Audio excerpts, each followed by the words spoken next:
और इस दौरान पप्पू यादव सिर्फ रेल रोको आंदोलन में शामिल नहीं हुए बल्कि उन्होंने पैदल मार्च भी निकाला। तस्वीरें आप देख रहे हैं, पप्पू यादव ने पैदल मार्च किया, हाथों में झंडा लिए नारेबाजी करते हुए समर्थक इस दौरान नजर आए और वो पैदल मार्च भी करते हुए दिखाई दिए।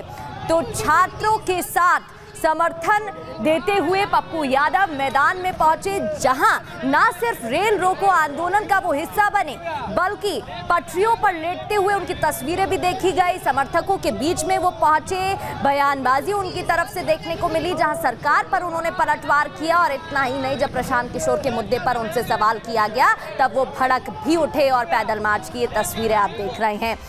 और ना सिर्फ पप्पू यादव मैदान में है बल्कि प्रशांत किशोर भी इसमें पीछे नहीं है। छात्रों के मुद्दे में पीके भी आगे हैं। पटना में प्रशांत किशोर का आमरण अनशन लगातार देखने को मिल रहा है। 5 सूत्रीय मांगों को लेकर गांधी मैदान में लगातार धरना प्रदर्शन उनकी तरफ से दिया जा रहा है। बीपीएससी परीक्षा रद्द करने की मांग को लेकर धरना दे रहे हैं। पीके के खिलाफ पुलिस ने केस भी दर्ज किया था। और तो और धरने को गांधी मैदान से हटाने का नोटिस भी भेजा गया था। जन सुराज के सैकड़ों कार्यकर्ता उनके साथ गांधी मैदान में जुटे हुए हैं, बैठे हुए हैं और धरना दे रहे हैं। अब इसकी तस्वीरें भी आपको दिखाते हैं। आमरण अनशन पर है पीके, ये तस्वीरें देखिए, उनके साथ जनसुराज पार्टी के तमाम कार्यकर्ता भी बैठे हुए हैं। प्रशांत किशोर का आमरण अनशन लगातार गांधी मैदान में देखने को मिल रहा है, जहां छात्रों का समर्थन देते हुए वो नजर आ रहे हैं और प्रदर्शन भी लगातार उनकी तरफ से किया जा रहा है। तो एक तरफ जहां सियासतदान लगातार सियासत कर रहे हैं, इस मुद्दे को भुनाने की कोशिश कर रहे हैं, तो मुख्य सवाल वापस फिर वही कि बीपीएससी अभ्यर्थियों की जो मांगे हैं वो कब तक पूरी होंगी, या इस मामले में क्या कुछ कदम उठाया जाएगा।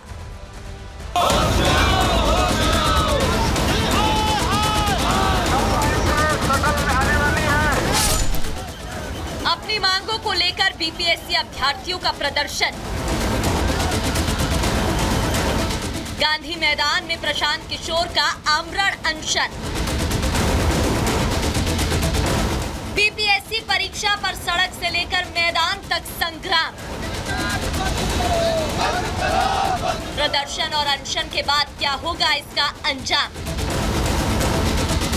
सवाल तो कई हैं, लेकिन एक सवाल ये भी है कि क्या बिहार की राजनीति नए साल में नई कहानी बयां करने जा रही है? क्या बिहार की राजनीति में वही तस्वीर फिर एक बार दिखेगी जो 2012 में दिल्ली के रामलीला मैदान में अन्ना हजारे के अनशन के दौरान देखने को मिली थी? ये सवाल इसलिए अहम है क्योंकि छात्रों की मांगों के नाम पर प्रशांत किशोर ने पटना के गांधी मैदान में डेरा डाल दिया है। हम यहाँ 2.5 साल से जो काम कर रहे हैं उससे राजनीति करते हैं, फुल टाइम राजनीति करते हैं। तो हम राजनीति नहीं करेंगे तो क्या डॉक्टरी करेंगे?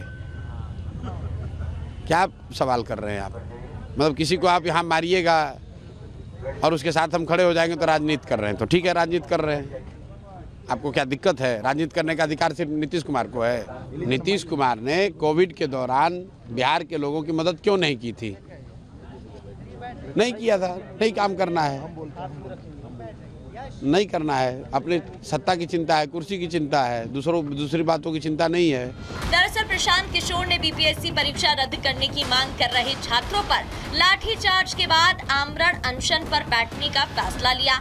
और यही वजह है कि अब सवाल उठ रहे हैं कि क्या इस आमरण अनशन के जरिए प्रशांत किशोर भी बिहार के अरविंद केजरीवाल बनने की कोशिश कर रहे हैं, क्योंकि जिन महात्मा गांधी के सिद्धांतों पर हुए आंदोलन ने अरविंद केजरीवाल को दिल्ली के सीएम की कुर्सी तक पहुंचाया, उन्हीं महात्मा गांधी की प्रतिमा के आगे बैठे प्रशांत किशोर बिहार की राजनीति में छात्रों की मांगों के नाम पर सियासी जमीन तलाशते दिख रहे हैं।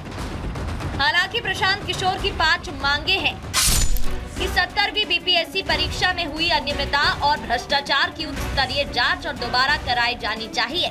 2015 में 7 निश्चय के तहत किए वादे के अनुसार 18 से 35 साल के बेरोजगार युवाओं को बेरोजगारी भत्ता दिया जाए। पिछले 10 सालों में प्रतियोगी परीक्षाओं में हुई अनियमितता और पेपर लीक की जांच और दोषियों पर की गई कार्रवाई को लेकर श्वेत पत्र जारी किया जाए। छात्रों पर हुए लाठीचार्ज के दोषी अधिकारियों पर एक्शन लिया जाए। बिहार की सरकारी नौकरियों में बिहार के युवाओं की कम से कम 2/3 हिस्सेदारी सुनिश्चित करने के लिए डोमिसाइल नीति लागू की जाए। इन मांगों से इतर प्रशांत किशोर को लेकर बिहार का सियासी पारा चढ़ा हुआ है। सियासी दल पहले ही रविवार को छात्रों पर हुए लाठीचार्ज को लेकर प्रशांत किशोर पर भगोड़ा होने के आरोप लगा चुकी हैं और सवाल उठा रहे हैं कि क्या प्रशांत किशोर छात्रों के कंधों पर चढ़कर अपना सियासी एजेंडा आगे बढ़ा रहे हैं। Bureau report, Republic Bharat.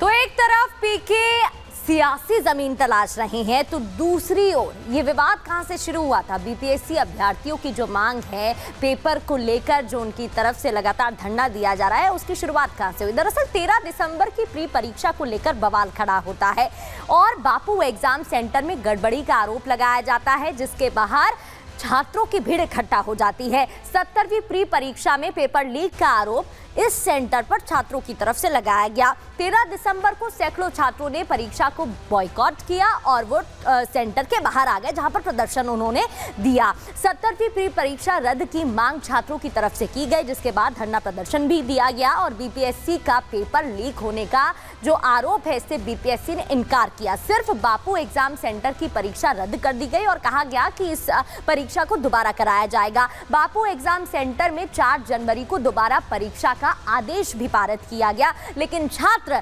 लगातार बोल रहे हैं कि नहीं, सिर्फ एक सेंटर पर ही री एग्जाम ना हो बल्कि पूरे एग्जाम को दोबारा कराया जाए नए सिरे से। अब आपको तस्वीरें दिखाते हैं, लेफ्ट संगठन की तरफ से भी प्रदर्शन किया जा रहा है। एक तरफ पप्पू यादव, दूसरी तरफ आपको जानकारी दें कि प्रशांत किशोर भी मैदान में, जिनकी तस्वीरें आपको दिखा रहे थे, तो वहीं छात्र लगातार आवाज उठा रहे हैं। लेफ्ट संगठन की तस्वीरें भी आप टीवी स्क्रीन पर देख रहे हैं, जो प्रदर्शन कर छात्रों का समर्थन देते हुए नजर आ रहे हैं। और आगे बढ़ते हुए प्रोटेस्टर्स की तरफ से क्या कुछ कहा जा रहा है, जो प्रदर्शनकारी हैं आखिर वो अब क्या कह रहे हैं, सुनिए।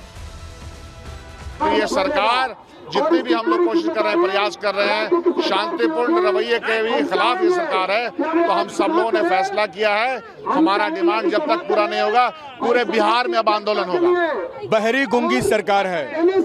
भगत सिंह ने कहा था कि बहरे कानों के लिए जोरदार धमाके की जरूरत है। हमने धमाके की शुरुआत कर दी है। अब या तो इस सरकार के कान का चदरा फटेगा या इनके नीचे की कुर्सी इनसे हटेगी। ये लड़ाई अपने अंतिम निर्णय तक जारी रहेगी। और ये लाइव तस्वीरें आपको दिखा रहे हैं, जहां प्रशांत किशोर बातचीत कर रहे हैं प्रदर्शनकारियों से। उनके तमाम समर्थक भी मौजूद हैं, जनसुराज पार्टी के कार्यकर्ता भी मौजूद हैं। सुनिए। नहीं, आप अपील कर रहे हैं, हम भी तो आपसे अपील कर रहे हैं। ये बच्चे 15 दिन से बैठे हुए हैं, एक बार मुख्यमंत्री से मिल लेने में क्या दिक्कत है? अधिकार में आप क्या अपील कर रहे हैं? हम लोग ये नहीं कह रहे कि आप हमारी बात मान लीजिए, हम लोग ये कह रहे हैं कि बच्चों से मिल लीजिए। इसमें कौन सा गुनाह कर रहे हैं? मीडिया के सामने कर रहे हैं, कौन सा अलोकतांत्रिक चीज मान ली जाए? अरे भाई मुख्यमंत्री, किसी ने मुझे बताया कि मुख्यमंत्री कह रहे हैं इतना ग्रुप किससे मिले? अरे भाई तुम 10 से मिल लो। प्रशासन का इतना तंत्र है, आप लोग चलाते हैं, हम क्यों माइक पर बोलना बता रहे हैं? क्योंकि उस दिन मैंने एसपी को कहा था और माइक मेरे पास नहीं था और एसपी ने गलत वहां पर बोला कि आपके नेता भाग गए। हमने एसपी को कहा था कि बच्चों को कुछ मत कीजिए, हम वहां पर जा रहे हैं, बच्चे अपने आप उठ जाएंगे। इसलिए मैं माइक पर बोल रहा हूँ।